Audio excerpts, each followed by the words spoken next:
So day one came and seemed fine.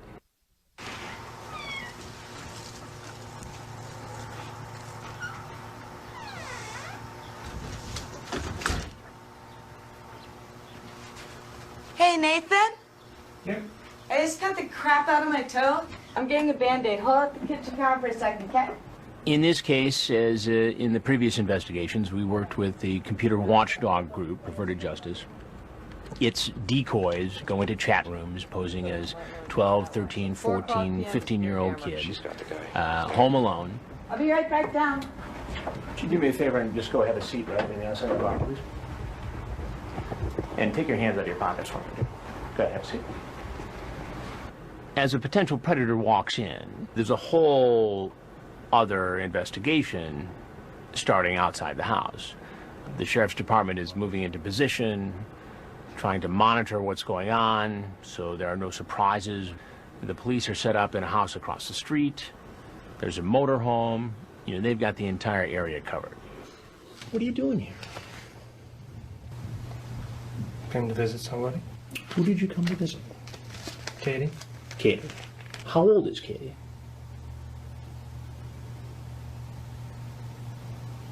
13. 13.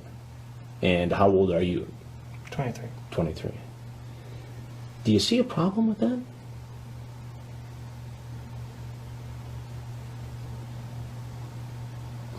That's yes. Mm-hmm. And what is the problem that you see? She's 13. I mean, there seems little doubt as to what you wanted to do here, based upon the chat. You could stay up late, sleep in your dad's bed, try on his girlfriend's clothes, underwear included, or run around the house nude. Instant messaging allows for a way to talk differently. Talk differently. You're not actually facing the person, so you don't have to deal with the embarrassment of saying those sort of things to their face. So it doesn't bother you I am 13? No, it's cool. You get into very graphic detail about what you want to do to her. Fantasies dreamed up online or in your mind. Things you might not be able to willingly do when it comes down to it. Nathan Downhour starts out saying, look, this is just all fantasy. Now, I wasn't really going to act on it. And what I said really wasn't that bad anyway. Then I started going back through the chat, and I'm reading him passages that are quite explicit. Well, after I remove your shirt and bra, I will run my hands along your body's smooth skin. I will gently cup and massage your soft breasts, kiss them, and run my tongue along them. And it goes on from there, in graphic detail. What are we to make of this? Now you have my heart pumping and my blood racing. I just remembered, please don't tell anyone that we might have sex, or if we do have sex, we would both be in a lot of trouble. I know it's wrong. But I want to tell you that I think it would be worth the risk. What should happen to you? I'm not sure. I don't know what the law says about this. Well, it's illegal. But nothing has happened yet. I don't think Nathan had a clear understanding of how the law works in Ohio. What he thought was, okay, I might be in trouble for this chat, but I can't be arrested because I hadn't actually had sex with a girl yet. I just showed up. But that's not how the law works. Well, I know, but it's illegal for someone to use the internet to solicit somebody who's 13 for sex. That I was unaware of. You were unaware of?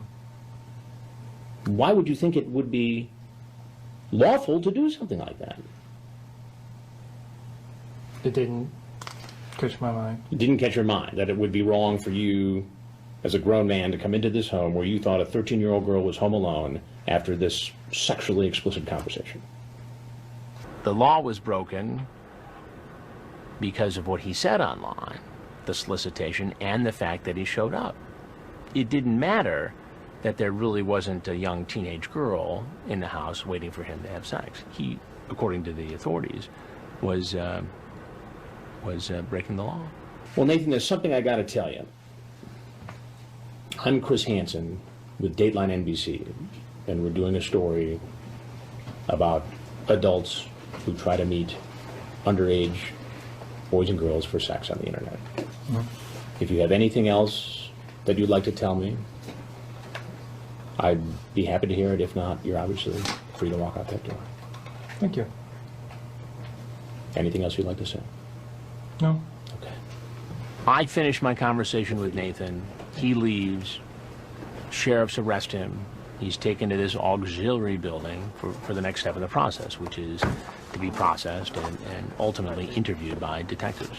When you got here, what was your plans for today? Were you coming to meet her? When I came through the door, I pretty much already reached a conclusion that this was something I couldn't go through with. I thought about the whole drive over here.